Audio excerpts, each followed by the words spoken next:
Greetings and salutations, brownies. Welcome to another episode of Just Jazz Vlogs. Now, by the title of this video, you already know what I'm going to be sharing today. But before we begin, I wanted to tell you guys something that happened to me about 2 hours ago, which I think is pretty ironic considering today's topic of discussion. I was in Wawa a few hours ago, and for those of you that don't know what Wawa is, it's a convenience store and a gas station. It's one of the most amazing, the best convenience store probably ever. Anyway, I was in Wawa getting my morning coffee, and this guy comes up to me and he starts interrogating me about my disability. And that's nothing new. People interrogate me about my disability all the time. He asks the usual questions I get. How old are you? How tall are you? What's your diagnosis? But then the last two questions took me by surprise. Number one, are you single? Do you have a boyfriend? And I'm like, maybe.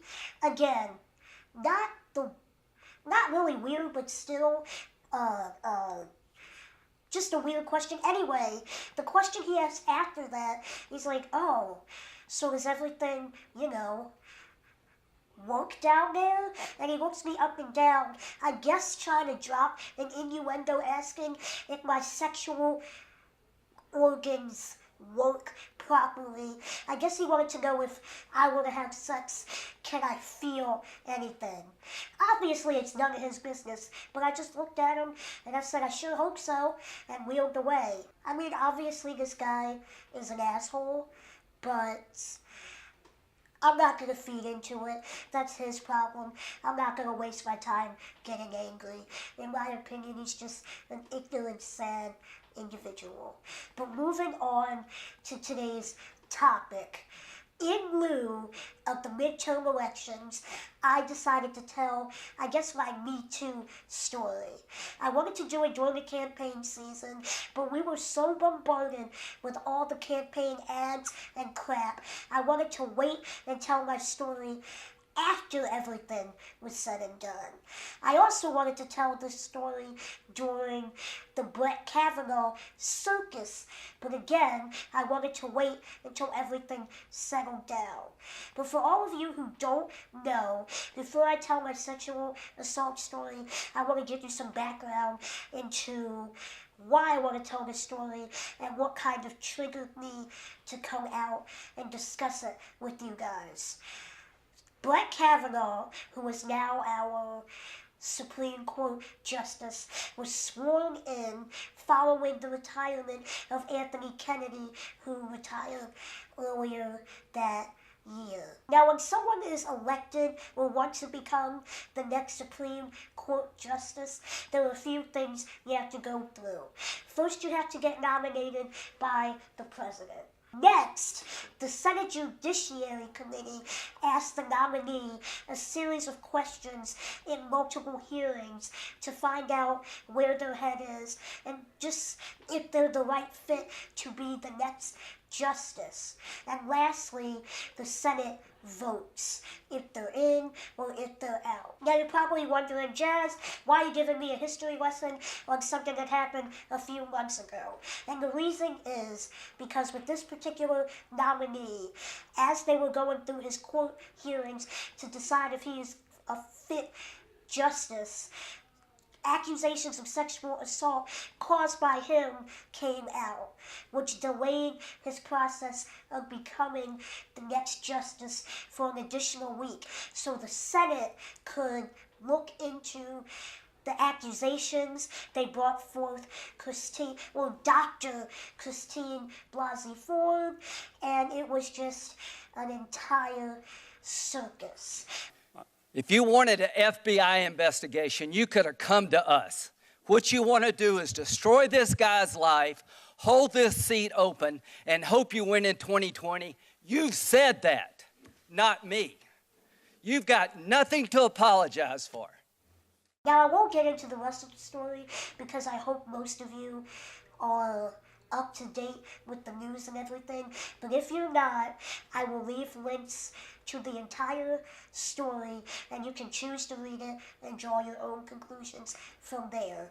But spoiler alert, Brett Kavanaugh is the ninth ninth judge in the Supreme Court. But what upsets me about this case is the complete disrespect the Senate committee showed to Dr. Ford.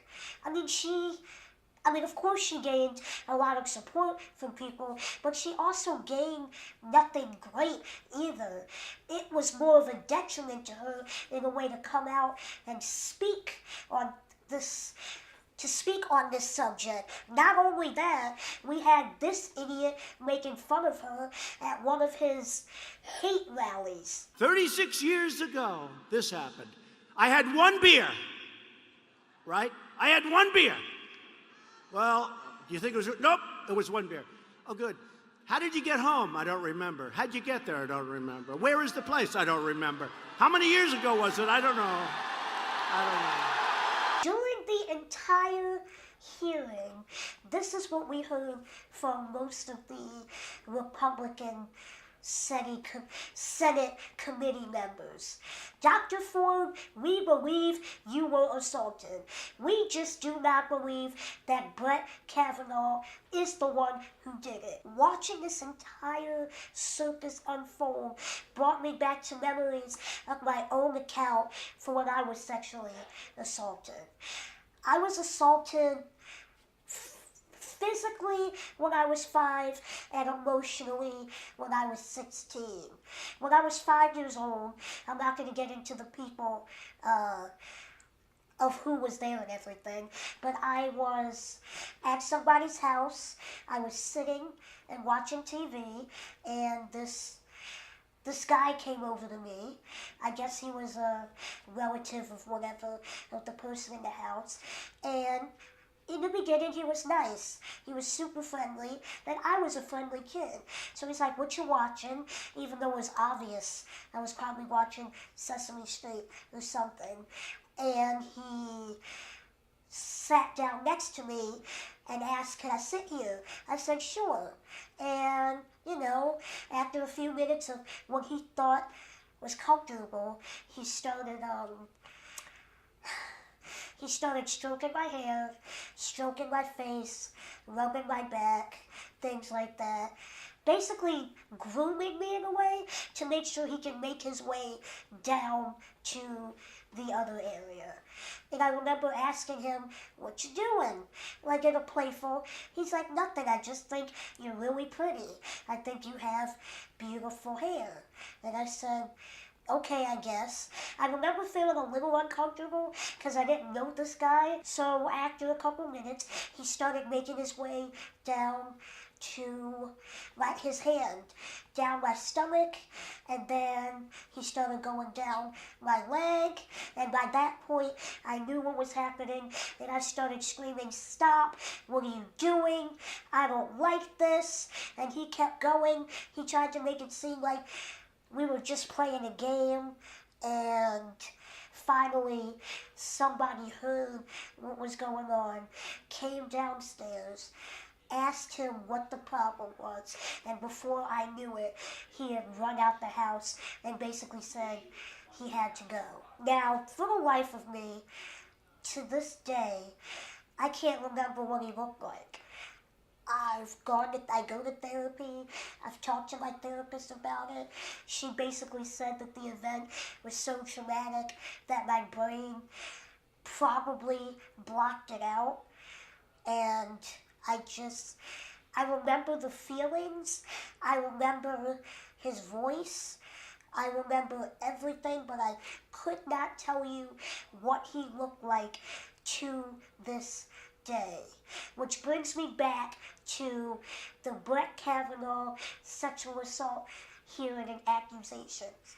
We had not just a woman, but a doctor, a respected doctor, get up on the Senate, tell her story, basically gets interrogated and browbeat in a way by these white men, and at the end of everything, all they had to say is, well, I shouldn't just say white men, all the people up there. And by the end of it, they said, it happened. It just didn't happen the way you saw it happen. These are the people that are supposed to represent us when it comes to the law. Uphold the values that we hold true. And they let not just Dr. Ford down, they let all of us down. All of us who's ever suffered from sexual assault or rape, etc. You let us all down. You basically said you were assaulted and I don't care. And when I saw and watched this hearing go by, it triggered a lot of memories for me. And there were a few points during that week that I watched it that I actually cried. I legit broke down and cried. I wish there was a way I could remember what this guy looked like. I wish I could go to the cops right now and say, he did this to me. Please go get him. That can't happen anymore. So we have this woman who knows everything that happened, pointed out her assaulter? Yeah. Pointed out the guy that assaulted her, and no one gave a shit. So the reason for me making this video is, one, it's actually healing for me to talk about over and over again because it gets easier to deal with when I hear it. But the other reason I wanted to discuss this is because if you out there have ever been assaulted, raped, etc., and no one stood up for you, and you did speak up like Dr. Ford, I am with you, and I am so sorry that happened to you. I can't imagine what it feels like. I do have friends and acquaintances who have been assaulted. They told their parent or their guardian, and the guardian still chose to not believe them, or, for various reasons, they chose to ignore their child, and said child have had issues ever since. And that is all for today's video. If you have been assaulted and you need to talk to somebody, I have left the hotline. There's a hotline number for sexual assault victims right here, and I will also leave it in the description below. I pray that you find courage to come forward and tell someone, and hopefully they believe you and you can take the next steps into healing, whatever that may be.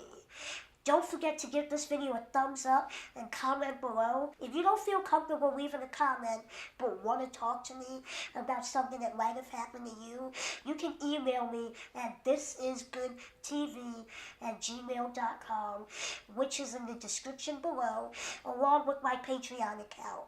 Please consider becoming a Patreon. It can really help out me and the channel and my goals for the future. As always, shout out to my only patron right now, Felipe, and hopefully there will be more to come. With that being said, have a fantastic day and stay blessed. Goodbye.